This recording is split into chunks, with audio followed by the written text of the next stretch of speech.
ಎಲ್ರಿಗೂ ನಮಸ್ಕಾರ, welcome back to my channel. So ಇವತ್ತಿನ ವ್ಲಾಗಲ್ಲಿ ನಾನು ಬೆಣ್ಣೆ ಮತ್ತು ತುಪ್ಪ ಎರಡನ್ನೂ ಕೂಡ ನಾನು ಮಾಡೋದು ಹೇಗೆ ಮನೆಯಲ್ಲೇ ಅಂತೇಳಿ ತೋರಿಸ್ತಾ ಇದ್ದೀನಿ. ಸೊ ನಾನು ನಂದಿನಿ ತುಪ್ಪನ ಯೂಸ್ ಮಾಡಿಕೊಂಡು ಬೆಣ್ಣೆ ಮಾಡ್ಕೊಂಡಿದ್ದೀನಿ ಮನೆಯಲ್ಲೇ. ಹಾಗೆ ಅದನ್ನು ಯೂಸ್ ಮಾಡಿ ನಾನು ತುಪ್ಪ ಕೂಡ ಕಾಯಿಸ್ಕೊತೀನಿ. ಸೊ ಮೊದಲಿಗೆ ಬೆಣ್ಣೆ ಮಾಡೋದು ಹೇಗೆ ಅಂತಂದರೆ, ನಾವು ಯಾವಾಗಲೂ ಹಾಲನ್ನ ಕಾಯಿಸಿಡ್ತೀವಲ್ವಾ. ಸೊ ನಾರ್ಮಲಾಗಿ ನಾವೇನು ಹಾಲು ತರ್ತೀವಿ ಮನೆಗೆ 1 ಲೀಟರ್ 2 ಲೀಟರ್ ಆ ಥರ ನಾವೇನು ಮನೆಗೆ ಹಾಲು ತರ್ತೀವಿ, ಅದರಲ್ಲಿ ನಾವು ಹಾಲನ್ನು ಕಾಯಿಸ್ತೀವಿ. ಸೊ ಮೇಲೆ ಬರೋ ಅಂಥ ಕೆನೆನ ಪ್ರತಿದಿನ ನಾವು ಸ್ಟೋರ್ ಮಾಡಿ ಇಡಬೇಕಾಗತ್ತೆ. ಅದನ್ನು ನಾವು ಫ್ರಿಜ್ಜಲ್ಲಿ ಸ್ಟೋರ್ ಮಾಡಬೇಕು. ಸೊ ಫ್ರೀಝರಲ್ಲಿ ನಾನು ಸ್ಟೋರ್ ಮಾಡ್ತೀನಿ. ಸೊ ಅದಕ್ಕೆ ಅಂತಲೇ ಒಂದು ಟೈಟಾಗಿರೋವಂಥ ಕಂಟೈನರ್ನ ಇಟ್ಕೊಬೇಕಾಗತ್ತೆ. ಮನೆಯಲ್ಲಿ ನಾನು ಒಂದು ಅರ್ಧ ಲೀಟ್ರು ಆಗೋಷ್ಟು ಒಂದು ಬಾಕ್ಸ್ನ ಇಟ್ಕೊಂಡಿರ್ತೀನಿ. ಆದರೆ ಅರ್ಧ ಲೀಟರ್ವರೆಗೂ ನನಗೆ ಕೆನೆ ಫಿಲ್ ಆಗಬೇಕು. ಸೊ ಅಲ್ಲಿವರೆಗೂ ನಾನು ಅದನ್ನು ತೆಗೆಯೋದಿಲ್ಲ. ಸೊ ಇದನ್ನು ನಾನು ಸ್ಟೋರ್ ಮಾಡಿಡೋದು ಫ್ರೀಝರ್ನಲ್ಲಿ. ಸೊ ಯಾವುದೇ ಕಾರಣದಿಂದ ಫ್ರಿಜ್ ಒಳಗಡೆ ಇಡಬೇಡಿ, ಅದ್ರ ಬದಲು ಫ್ರೀಝರ್ನಲ್ಲಿ ಇಡಿ. ಸೊ ಆರಾಮಾಗಿ ನಮಗೆ ಕೆನೆ ಯಾವುದೇ ರೀತಿ ಡ್ಯಾಮೇಜ್ ಆಗೋದಿಲ್ಲ, ಸೊ ಹಾಳಾಗೋದಿಲ್ಲ, ಹಾಗೆ ನೀಟಾಗಿರುತ್ತೆ. ಸೊ ಸಾಮಾನ್ಯವಾಗಿ ನಮಗೆ 1 ತಿಂಗಳು ಅಥವಾ 1.5 ತಿಂಗಳು ಆಗೋ ಅಷ್ಟರಲ್ಲಿ ನಮಗೆ 1 ಬಾಕ್ಸ್ ಅಷ್ಟು ಕೆನೆ ಸಿಕ್ಕಿರುತ್ತೆ. ಸೊ ಆ ಕೆನೆನ ನಾವೇನು ಮಾಡಬೇಕು ಅಂತಂದರೆ, ಅದಕ್ಕೆ ಅರ್ಧ ಲೀಟರ್ ಬಾಕ್ಸಲ್ಲಿರೋ ಅಂಥ ಕೆನೆಗೆ ಅರ್ಧ ಲೀಟರ್ ಆಗೋವಷ್ಟು ಹಾಲನ್ನು ಕಾಯಿಸ್ಕೊಬೇಕಾಗತ್ತೆ. ಸೊ ಅದು ಪೂರ್ತಿ ತಣ್ಣಗಾಗೋವರೆಗೂ ನಾವು ಅದನ್ನು ಯೂಸ್ ಮಾಡೋ ಹಾಗಿಲ್ಲ. ಸೊ ಅದು ಪೂರ್ತಿಯಾಗಿ ಆರಬೇಕು. ಆ ಹಾಲನ್ನು ತಗೊಂಡು ಸ್ವಲ್ಪ ಮೊಸರು ಹಾಗೆ ನಾವು ಫ್ರೀಸ್ ಮಾಡಿ ಇಟ್ಟಿದ್ದಂಥ ಕೆನೆ ಎರಡೂ ಕೂಡ ಹಾಕಿ ಸೊ ನೈಟ್ ಪೂರ್ತಿ ನಾವು ನೆನೆ ಹಾಕೋದಕ್ಕೆ ಇಡಬೇಕಾಗತ್ತೆ. ಸೊ ಇದಿಷ್ಟು ಮಾಡಬೇಕು. ಸೊ ನಾವು ಹೇಗೆ ನೈಟ್ ಟೈಮ್ ಮೊಸರಾಗಲಿ ಅಂಥೇಳಿ ಹೆಪ್ಪಾಗ್ತೀವೋ ಸೊ ಅದೇ ರೀತಿ ಪ್ರೋಸೆಸ್ನ ಮಾಡಬೇಕು. ಬಟ್ ನಾವಿಲ್ಲಿ ಎಕ್ಸ್ಟ್ರಾ ಏನು ಆ್ಯಡ್ ಮಾಡ್ತಾಯಿದ್ದೀವಿ ಅಂತಂದರೆ ಕೆನೆನ ನಾವು ಆ್ಯಡ್ ಮಾಡ್ತಾಯಿದ್ದೀವಿ ಅಷ್ಟೇ. ಓಕೆ.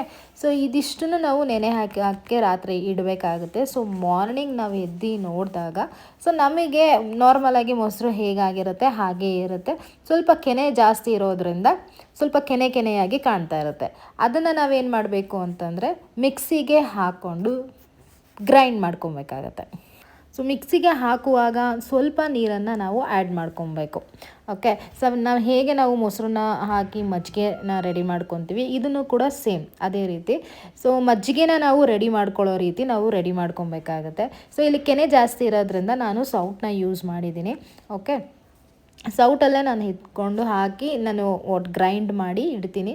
ಸೊ ಇಷ್ಟನ್ನು ನಾನು ಪೂರ್ತಿಯಾಗಿ ಗ್ರೈಂಡ್ ಮಾಡ್ಕೊಂಡಿದ್ದಾದಮೇಲೆ ಸೊ ನಮ್ಗೆ ಅಲ್ಲೇ ಬೆಣ್ಣೆ ಸೆಪ್ರೇಟ್ ಆಗಿರೋದನ್ನು ನಾವು ನೋಡ್ಬೋದು. ಇಲ್ಲಿ ಯಾವುದೇ ರೀತಿ ಬೆಣ್ಣೆನ ಕಡಿಯೋಂಥ ಅವಶ್ಯಕತೆ ಇಲ್ಲ, ಯಾಕಂದರೆ ನಾವು ಮಿಕ್ಸಿಗೆ ಹಾಕೋದ್ರಿಂದ ಸೊ ಅಲ್ಲೇ ನಮಗೆ ಸೆಪ್ರೇಟಾಗಿ ಬೆಣ್ಣೆ ಸೆಪ್ರೇಟಾಗಿ ಆಗಿರೋದು ಗೊತ್ತಾಗುತ್ತೆ.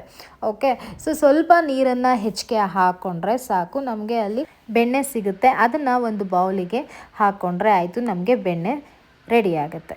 ಈಗ ಬೆಣ್ಣೆ ರೆಡಿಯಾಗಿದೆ. ಸೊ ಹಾಗೆ ನಾನು ತುಪ್ಪ ಕಾಯಿಸ್ಬಿಡೋಣ ಅಂಥೇಳಿ ರೆಡಿ ಮಾಡ್ಕೊತಾ ಇದ್ದೀನಿ. ಇದಕ್ಕೆ 1-2 ಏಲಕ್ಕಿ, 1-2 ಆಗಷ್ಟು ಲವಂಗ, ಹಾಗೆ ಒಂದು ಸ್ವಲ್ಪ ಜೀರಿಗೆ, ಸ್ವಲ್ಪ ಅರಿಶಿನ ಇಷ್ಟನ್ನು ಕೂಡ ನಾನು ತೊಗೊತಾ ಇದ್ದೀನಿ. ಸೊ ಕೆಲವರು ವಿಳೆದೆಲೆ ಮತ್ತು ಇನ್ನೂ ಒಂದು ಸ್ವಲ್ಪ ಮೆಂತ್ಯ ಜಾಸ್ತಿ ಹಾಕ್ತಾರೆ.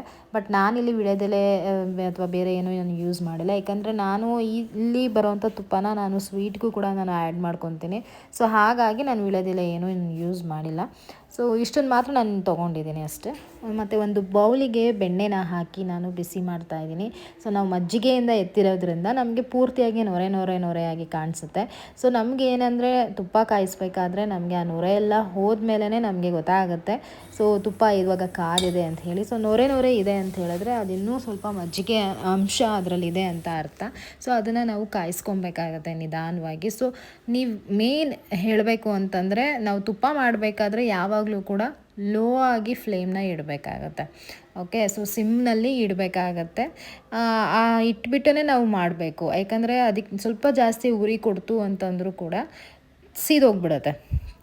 ಸೊ ನಿಮಗೆ ಗೊತ್ತು ಅಲ್ವಾ, ಸೊ ಸೀದೋದ್ರೆ ಅಷ್ಟು ಚೆನ್ನಾಗಿರೋದಿಲ್ಲ ತುಪ್ಪ.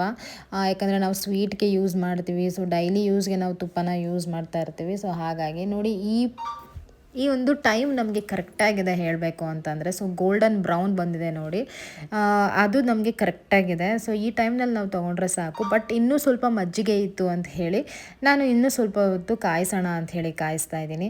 ಸೊ ಎಲ್ಲರ ಮನೇಲೂ ಗೊತ್ತು, ತುಪ್ಪ ಕಾಯಿಸ್ಬೇಕಾದ್ರೆ ಮನೆಯೆಲ್ಲ ಘಮ ಘಮ ಘಮ ಅಂತ ಇರುತ್ತೆ. ಹಾಗೆ ನಾವು ತುಪ್ಪ ಕಾಯಿಸ್ಬೇಕಾದ್ರೆ ನಾವು ತುಪ್ಪ ಕಾಯೋದಕ್ಕೆ ಬಿಟ್ಟು ಆಚೆ ಎಲ್ಲೂ ಹೋಗೋ ಹಾಗೆಲ್ಲ. ಸೊ ಅಲ್ಲಿ ನಾವು ಗಮನ ಕೊಟ್ಟು ನೋಡ್ಕೊತಾ ಇರಬೇಕು. ಸೊ ನೋಡಿ, ಇವಾಗ ಆರಿದೆ, ಅದನ್ನು ನಾನು ಒಂದು ಸ್ಟೀಲ್ ಬಾಕ್ಸಿಗೆ ಹಾಕಿ ಸ್ಟೋರ್ ಮಾಡ್ಕೊತಾ ಇದ್ದೀನಿ. ಸೊ ತುಪ್ಪ ಕೂಡ ಅಷ್ಟೇ ತುಂಬಾ ಚೆನ್ನಾಗಿರುತ್ತೆ. ಹಾಗೆ ಮಾರನೇ ದಿವಸ ಅಂತೂ ತುಪ್ಪ ಬಂದು ಮರಳಾಗಿರುತ್ತೆ. ಹೆಲ್ದಿ ಆಗಿರೋವಂಥ ತುಪ್ಪನ ನಾವೇ ಮನೆಯಲ್ಲಿ ರೆಡಿ ಮಾಡ್ಕೊಬೋದು. ಸೊ ತುಂಬ ಜನ ಹುಡುಕ್ತಿರ್ತೀವಿ ಹೊರಗಡೆ, ನಮಗೆಲ್ಲಾದರೂ ಫ್ರೆಶ್ ಆಗಿರೋವಂಥ ತುಪ್ಪ ಸಿಗುತ್ತಾ ಅಂಥೇಳಿ ನಾವು ನೋಡ್ತಿರ್ತೀವಿ. ಇದೇ ಪ್ರೊಸೀಜರ್ನ ನಾವು ಯೂಸ್ ಮಾಡ್ತು ಅಂತಂದರೆ ನಾವು ಮನೆಯಲ್ಲೇ ಫ್ರೆಶ್ ಆಗಿರೋವಂಥ ತುಪ್ಪನ ನಾವು ಮಾಡ್ಕೋಬೋದು. ಹಾಗೆ ಟೇಸ್ಟ್ ಕೂಡ ಚೆನ್ನಾಗಿರುತ್ತೆ. ಹಾಗೆ ನಾವು ಕೂಡ ಕಣ್ಮುಂದೆನೇ ಮಾಡಿರೋದ್ರಿಂದ ಸೊ ನಮಗೂ ಕೂಡ ಏನೋ ಒಂಥರ ಖುಷಿ ಇರುತ್ತೆ ತಿನ್ನುವಾಗ. ಸೊ ನಾವೇ ಮಾಡಿರೋವಂಥ ತುಪ್ಪ ಅಂಥೇಳಿ. ಸೊ ಈ ರೆಸಿಪಿ ನಿಮಗೆ ಇಷ್ಟ ಆದರೆ ಪ್ಲೀಸ್ ಒಂದು ಲೈಕ್ನ ಮಾಡೋದನ್ನು ಮರಿಬೇಡಿ. ಸೊ ಲೈಕ್ ಮಾಡಿ, ಶೇರ್ ಮಾಡಿ, ಹಾಗೆ ಕಮೆಂಟ್ ಕೂಡ ಮಾಡಿ. ಮತ್ತೆ ಸಿಗ್ತೀನಿ ಮುಂದಿನ ಒಂದು ವ್ಲಾಗಲ್ಲಿ. ಸೊ ಯಾರೆಲ್ಲ ನನ್ನ ಚಾನೆಲ್ನ ಸಬ್ಸ್ಕ್ರೈಬ್ ಮಾಡಿಲ್ಲ, ಸೊ ಪ್ಲೀಸ್ ಸಬ್ಸ್ಕ್ರೈಬ್ ಅಂತ ಹೇಳ್ತೀನಿ. Thank you for watching my video.